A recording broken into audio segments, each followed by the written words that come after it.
Students, आज हम पढ़ेंगे more on cytoplasm cell organelles के बारे में। सबसे पहले हम देख लेते हैं कि साइटोप्लाज्म क्या है। लिविंग ऑर्गेनिज्म जो है वो सेल से मिलकर बने होते हैं और यहाँ पे हम इस डायग्राम में देख सकते हैं कि ये हमारे सामने एनिमल सेल है। अब इस एनिमल सेल के अंदर जो फ्लूइड लाइक मटीरियल होता है, ये जो यहाँ पे ग्रीन कलर का नजर आ रहा है, इससे कहा जाता है साइटोप्लाज्म। और ये जो साइटोप्लाज्म है, इसके अंदर क्या चीज मौजूद होती है? इसके अंदर ऑर्गेनेलीज मौजूद होती हैं जो कि इसके अंदर मौजूद हैं और इन्हें कहते हैं सेल ऑर्गेनेलीज। अब अगर हम इस डायग्राम की तरफ देखें तो इसमें ये जो है ये आपको नजर आ रही है कि ये जो एनिमल सेल है इसके बाहर एक मेम्ब्रेन मौजूद है। इसे कहा जाता है कि ये क्या है? ये इसकी प्लाज्मा मेम्ब्रेन है।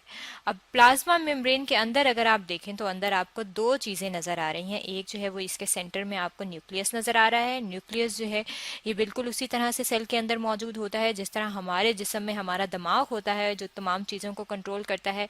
इस तरह सेल के अंदर न्यूक्लियस जो है वो सब चीजों को कंट्रोल करता है। इसके अलावा इसके अंदर हेरिडिटी मटेरियल यानी कि विरासती मादा भी मौजूद होता है। इसके बाहर वाली जो पार्ट है उसे साइटोप्लाज्म कहते हैं और उसके अंदर क्या चीज मौजूद है? ये जो बाकी वाला पार्ट है ये साइटोप्लाज्म है। अब ये जो न्यूक्लियस है और ये जो साइटोप्लाज्म है, इन दोनों को कंबाइन प्रोटोप्लाज्म भी कहा जाता है। यानी कि प्रोटोप्लाज्म में क्या चीज शामिल है? न्यूक्लियस और साइटोप्लाज्म शामिल है, लेकिन जो मेम्ब्रेन है वो इसमें शामिल नहीं होती। अब अगर हम इस साइटोप्लाज्म की बात करें तो साइटोप्लाज्म जो है वो एक लिक्विड सा सेमी सॉलिड ट्रांसपेरेंट मटेरियल होता है। ट्रांसपेरेंट किसको कहते हैं? जिस तरह से शीशा होता है, ग्लास होता है, वो बिल्कुल ट्रांसपेरेंट होता है। वाटर जो साफ क्लीन वाटर होता है वो भी ट्रांसपेरेंट होता है और ये जेल लाइक होता है। ये जिस तरह से जेल होती है उस तरह से साइटोप्लाज्म की कंसिस्टेंसी होती है। कंसिस्टेंसी कहते हैं कि कोई चीज कितनी गाढ़ी है या कितनी पतली है। तो ये जेल की तरह का फ्लूइड होता है जिसे साइटोप्लाज्म कहते हैं। और साइटोप्लाज्म के फिर आगे से दो हिस्से होते हैं। उसके अंदर क्या चीज होती है? एक तो उसके अंदर साइटोसोल होता है। साइटोसोल जो है वो इसका क्या होता है? ये इसका सॉल्युबल पार्ट होता है, ठीक है। और जो दूसरा होता है वो इसके अंदर ऑर्गेनेलीज होती हैं। ऑर्गेनेलीज जो है, अगर आप यहाँ पे इस डायग्राम में समझने की कोशिश करें तो अगर हम ये सारे जो सर्कल्स हैं इन्हें ऑर्गेनेलीज कंसिडर करें तो ये जो हिस्सा है ये क्या है? ये इसका साइटोसोल है और ये क्या है? ये इसकी ऑर्गेनेलीज हैं जो इसके अंदर मौजूद हैं। अब अगर हम इसी चीज को, इस डायग्राम को एक फ्लो चार्ट से देख लें तो ये हमारे सामने फ्लो चार्ट है। इसमें आप देख सकते हैं कि ये क्या है? जो प्रोटोप्लाज्म है उसमें न्यूक्लियस शामिल है और क्या चीज शामिल होती है? साइटोप्लाज्म। और जो साइटोप्लाज्म है इसमें सेल ऑर्गेनेलीज शामिल होती हैं, लेकिन न्यूक्लियस जो है उसको हम इसमें शामिल नहीं करते। जो बाकी ऑर्गेनेलीज हैं वो इसके अंदर आती हैं। इंक्लूजन्स भी इसके अंदर शामिल होती हैं। इंक्लूजन्स क्या होती हैं? इंक्लूजन्स जो है वो कुछ पिगमेंट्स जो सेल के अंदर मौजूद होते हैं वो भी इंक्लूजन्स में आते हैं। कुछ चीजें जो प्लांट के सेल के अंदर स्टोर हो जाती हैं, यानी कि इजाफी फूड अगर स्टोर हो गई है तो वो भी इंक्लूजन में आएंगी। इसके अलावा जो साइटोसोल है, जो जिसको सॉल्युबल पार्ट कहा जाता है, वो साइटोसोल है और ये तीनों चीजें मिलकर साइटोप्लाज्म बना रहे हैं। अब अगर हम इसके फंक्शन की बात करें कि ये जो साइटोप्लाज्म वाला पार्ट है इसका काम क्या होता है, तो ये जो साइटोप्लाज्म है इसके दो फंक्शन है। मेन जो दो फंक्शन है वो हम पहले अपने सामने लिस्ट आउट कर लेते हैं। ये इसके मेन दो फंक्शन है और ये क्या करता है? ये है साइट ऑफ मेटाबॉलिक प्रोसेसेस।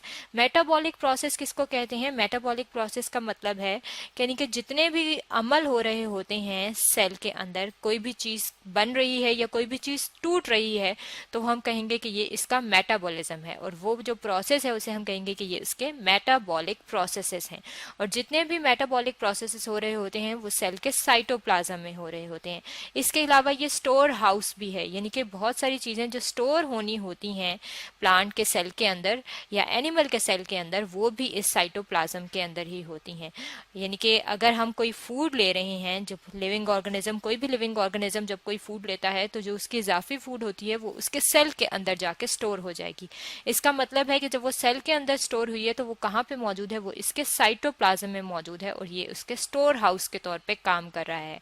अब अगर हम देखें कि साइटोप्लाज्म में उसकी ऑर्गेनेलीज कौन कौन सी हैं तो उसके लिए हम अपने सामने एक डायग्राम ले आते हैं। इस डायग्राम में यहाँ पे आप अपने सामने देख सकते हैं कि ये एनिमल सेल है, यानी कि जानवर का सेल है और इसके अंदर क्या चीज मौजूद है? इसके अंदर यहाँ पे ये सेल मेम्ब्रेन है और ये जो ब्लू कलर का आपको नजर आ रहा है ये इसका साइटोप्लाज्म है जिसके अंदर ऑर्गेनेलीज मौजूद है। ये यहाँ पे हमने लिखा हुआ है कि ये क्या है? ये इसका साइटोप्लाज्म है और साइटोप्लाज्म के अंदर जो ऑर्गेनेलीज हैं वो कौन कौन सी हैं ये हम देख लेते हैं। वैक्यूल जो है ये मौजूद है, ये वैक्यूल जो है इसके अंदर फ्लूइड मौजूद होता है और ये क्या करता है, ये शेप मेंटेन करता है किसी भी सेल के।